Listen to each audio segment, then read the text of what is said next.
So in this video we will discuss how to start the Quadrotror second design project, which basically involves putting all the kinematics and dynamics equations. So you see I have already downloaded the zip folder. I unzipped it and it has three files: param.m, which all the parameters are defined. This is the quad dynamics, which is the S function where you actually define your equations of motion, and this is the quad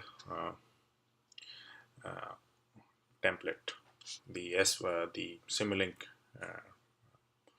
file.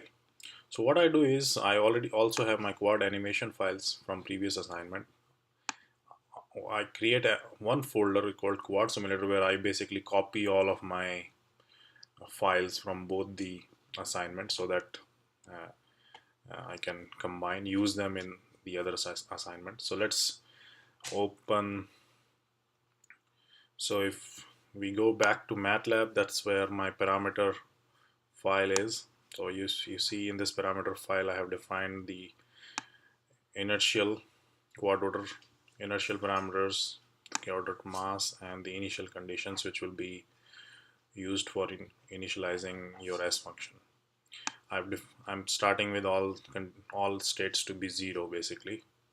Okay, and this is where the quad dynamics S function, I have done almost everything for you. This is where you have to write your equations of motion, and everything is set. You don't have to touch anything except, so if we go in the initialization part, I've already initialized everything for you. There are 12 states, 12 outputs, 6 inputs, which is basically your 3 forces and 3 torques, and I've already initialized your S function with the quadrotor initial states, all the 12 states from parameter file.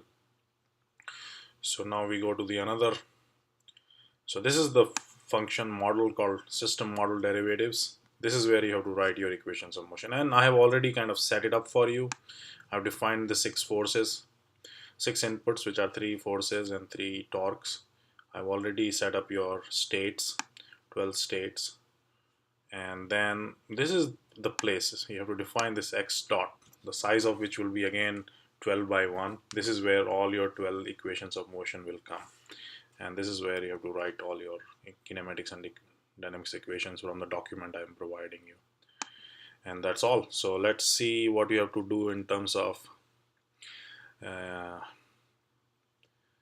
the Simulink file. So open this file. You will see that if this is already set up for you, you don't have to do anything except we are missing the drawing part. So what you do is go back to MATLAB again and open this quad animation thing and copy this and